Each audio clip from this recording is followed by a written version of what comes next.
Hey everyone, and welcome back. Ready to dive into something a little different this time. Always up for a challenge. What are we tackling today? Well, today's deep dive is all about music, or more specifically, deciphering the meaning and symbolism baked into a song. Okay, color me intrigued. Which song are we dissecting? We're breaking down Blue Oyster Cult's Don't Fear the Reaper. It's one of those tunes that's both incredibly catchy and surprisingly deep. That's a great choice. It's a classic rock anthem, but it also grapples with some pretty heavy themes about life, death, and everything in between. Right, and that's where your expertise comes in. We need your help to unpack all the layers of meaning hidden within the lyrics. Happy to lend my perspective. I've always been fascinated by how music can reflect our deepest fears and desires.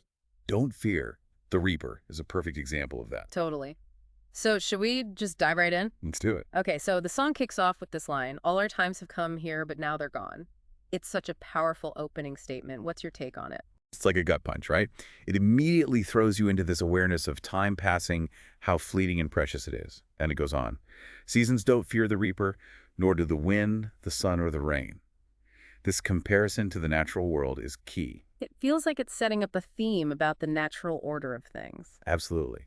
It's placing human life within this broader context of cycles and seasons. The elements, like wind and rain, are personified, existing outside of human fear. They remind us that death is as much a part of the natural world as life itself. And then, boom, we hit that chorus, "Don't fear the reaper." So simple, yet it sparked countless interpretations. What are some of the ways you've seen this phrase unpacked? It's amazing how much weight those four words carry. Some people take it literally, as a call to embrace death without fear. Others see it metaphorically, don't fear life's challenges, face them head on. And then there's that line, "we'll be able to fly," which adds another layer of complexity. Right. Flying is often associated with freedom, escape, maybe even the soul leaving the body. It's interesting how the song leaves it open to interpretation. Exactly. Yeah. And just when you think you've got a handle on it, the song throws this curveball, the Romeo and Juliet interlude. It's like, why bring this classic love story into a song about death? Yeah, that part always kind of throws me off. But I guess Romeo and Juliet is ultimately a story about love conquering all, even death. You got it. Their love becomes this transcendent force. And that line, 40,000 men and women every day, it really makes you stop and think. About the sheer scale of death, right? Like, no matter who you are, everyone faces the same fate. Exactly. Whether you're a love-struck teenager or just another face in the crowd, we're all part of this larger cycle. It's a heavy thought, for sure.